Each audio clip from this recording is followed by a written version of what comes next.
तो जैसे आपको ऑलरेडी पता है, दो किस्म के रिकॉर्डिंग होते हैं, दो तरीके के टेक्निक्स होते हैं। एक होता है एनालॉग रिकॉर्डिंग टेक्निक, दूसरा होता है डिजिटल रिकॉर्डिंग टेक्निक। इन दोनों में फ़र्क क्या है, इसके बारे में आज हम बात करने वाले हैं। आगे बने रहिएगा।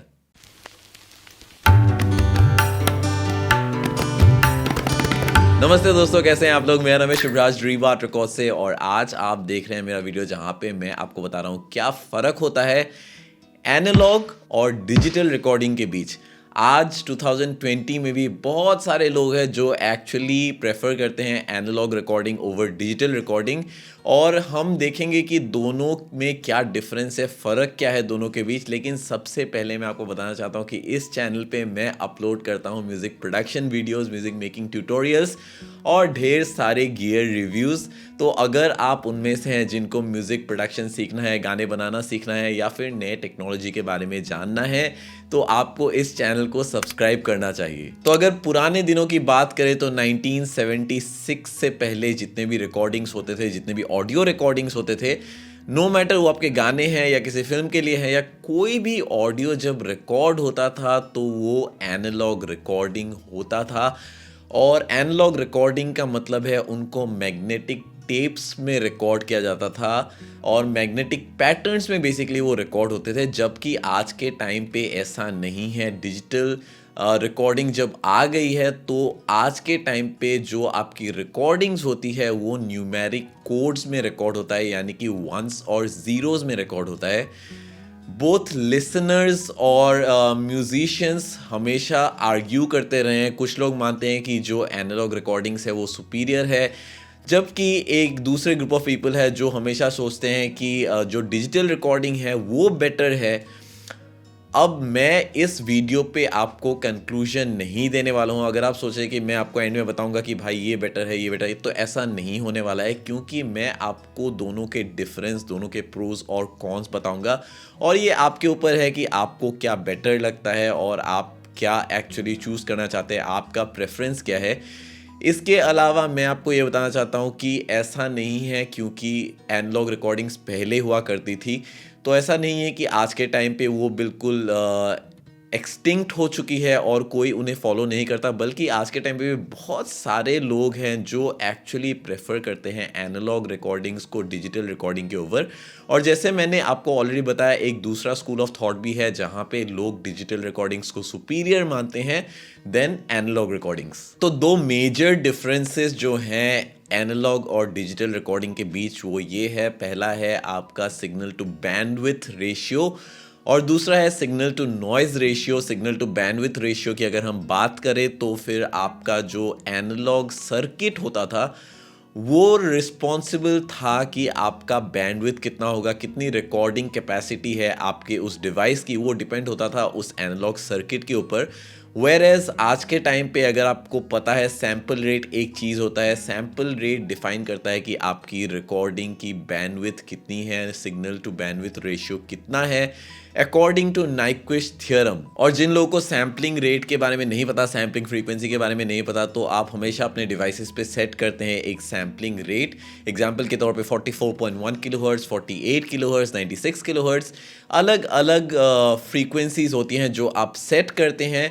और ये बेसिकली क्या होता है, सैम्पलिंग फ्रीक्वेंसी का मतलब होता है जब आप किसी कांस्टेंट सिग्नल से, जब आपका एक कंटिन्यूस सिग्नल चल रहा है उसमें से आप पर सेकंड कितने सैंपल्स एक्सट्रैक्ट कर रहे हैं, आपका डिवाइस एक कंटिन्यूस सिग्नल से कितने सैंपल्स एक्सट्रैक्ट कर रहा है पर सेकंड, यानी कि हर सेकंड पे वो कितने सैंपल्स ले पा रहा है। और नाइक्विस्ट थ्योरम कहता है कि किसी भी सिग्नल के परफेक्ट रिकंस्ट्रक्शन के लिए आपकी जो सैम्पलिंग फ्रीक्वेंसी है वो डबल से थोड़ा सा ज़्यादा होना चाहिए सो दैट वो परफेक्ट रिकंस्ट्रक्शन हो सके। एग्जाम्पल के तौर पे अगर आपका जो साउंड जो आप रिकॉर्ड करने की कोशिश कर रहे हैं वो अगर 20 किलो हर्ट्ज़ तक उसका अपर लिमिट है तो आपको 40 किलो हर्ट्ज़ के ऊपर उसका सैम्पलिंग फ्रीक्वेंसी रखना चाहिए for the perfect reconstruction of signal, जिसकी वजह से आप अपने ऑडियो डिवाइसेस में और DAW पे देखते हैं कि आप अपने सैम्पल रेट सेट कर सकते हैं जो है 44.1, 48 किलोहर्ट्ज़ या फिर 96 किलोहर्ट्ज़ या अलग अलग आप सेट कर सकते हैं। तो बेसिकली नाइक्विस्ट थियरम यही कहता है। तो दूसरा जो बहुत प्रोमिनेंट डिफरेंस है between analogue and digital recording is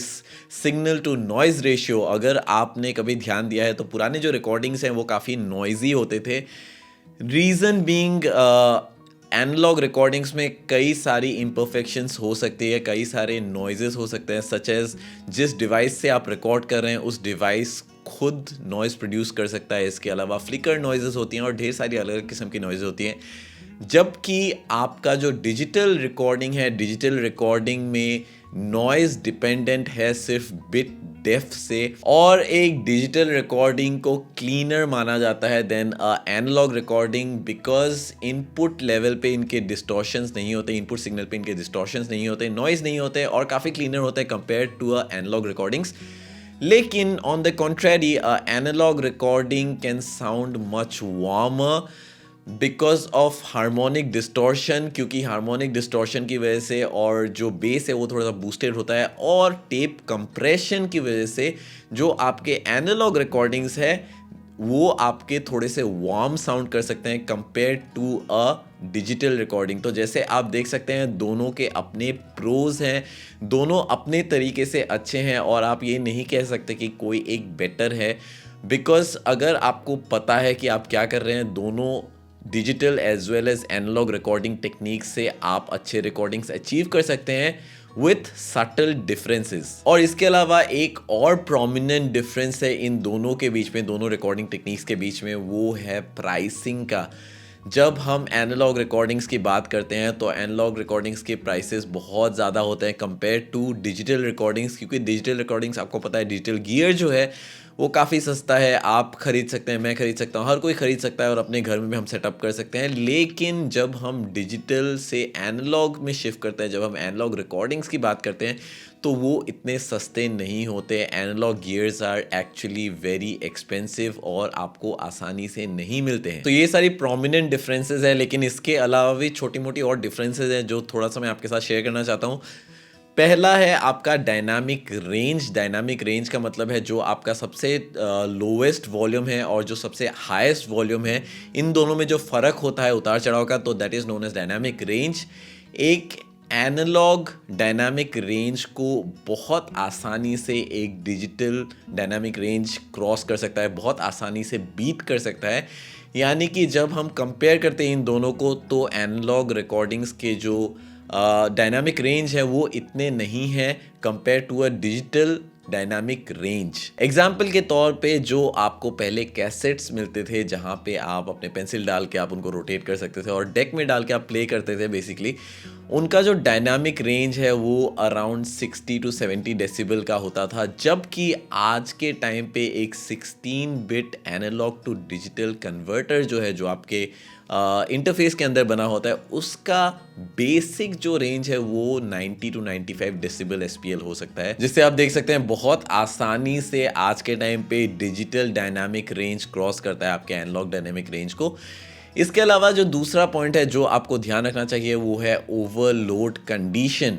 ना ओवरलोड कंडीशन का मतलब है जब भी आपके सिग्नल्स ओवरलोड होते हैं, ज़्यादा लाउड होते हैं, ज़्यादा आप पुश करते हैं अपने सिग्नल को, तो एनालॉग वर्ड में वो लीड करते हैं सैचुरेशन की तरफ। एनालॉग जनरेशन में वो लीड करते थे सैचुरेशन की तरफ। बहुत लोगों को सैचुरेशन पसंद नहीं था, अनडिज़ायरेबल था, लेकिन एक्सेप्टेबल था क्योंकि ये गलत नहीं था जो सैचुरेशन था। और आज के टाइम पे अगर आप ऑडियो से जुड़े हुए हैं तो आपको पता है कि हम आर्टिफिशियली हम फेक करने की कोशिश करते हैं, सैचुरेशन हम डालने की कोशिश करते हैं अपने मिक्सेस में ताकि हमें वो वार्मथ मिल सके।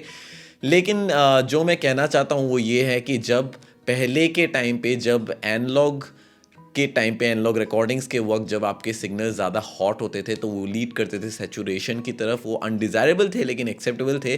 वेयरएज आज के टाइम पे अगर आपका सिग्नल ओवरलोड हो रहा है तो आपका सिग्नल क्लिप हो रहा है, और अगर आपका सिग्नल क्लिप हो रहा है तो आपका ऑडियो लॉस हो रहा है, इसका और कोई मतलब नहीं है। और जो आखिरी डिफरेंस है एनालॉग और डिजिटल के बीच में वो है फिजिकल लॉन्जिविटी। तो अगर आपने कभी वाइनिल को प्ले करते हुए सुना है, जो बड़े बड़े ब्लैक कलर के वाइनिल रिकॉर्ड्स होते थे उनको अगर आपने कभी प्ले करते हुए सुना है, तो आपका बेसिकली एक रिकॉर्डर होता है, एक प्लेयर होता है, वहाँ पे एक पॉइंट होता है जो टच कर रहा होता है, बेसिकली वो डायमंड का बना होता है, वो रीड कर रहा होता है आपके जो मैग्नेटिक टेप्स को।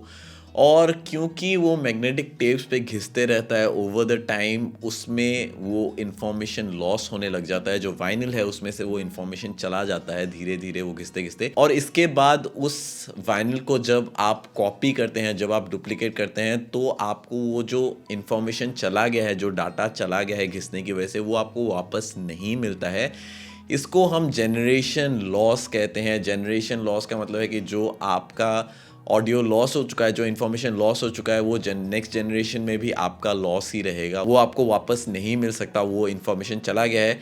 वेयरएज आज के टाइम पे अगर हम देखें, जिस तरीके से एक सीडी को रीड किया जाता है, वेदर आपके हार्ड ड्राइव के अंदर हो या फिर एक एक्सटर्नल सीडी हो, तो हमेशा एक लेज़र का इस्तेमाल किया जाता है, यानी कि कोई फिज़िकल कांटेक्ट नहीं होता है उस डिस्क के साथ, जिसका मतलब है कि अगर आप इसको कॉपी करेंगे तो आपका जो डाटा है वो इंटैक्ट रहेगा और उसमें कोई फिज़िकल लॉस नहीं होगा, और साथ में आपका कोई जनरेशन लॉस भी नहीं होगा। तो ये था मेरा वीडियो जहाँ पे मैं आपको बता रहा था क्या फ़र्क है एनालॉग और डिजिटल रिकॉर्डिंग के बीच। अगर आपको ये वीडियो पसंद आया तो मेरे चैनल को जाके सब्सक्राइब कीजिए, उस बेल के आइकन को दबाना मत भूलिएगा, और मैं मिलता हूँ आपको अगले वीडियो में। तब तक के लिए टेक केयर, साइन आउट।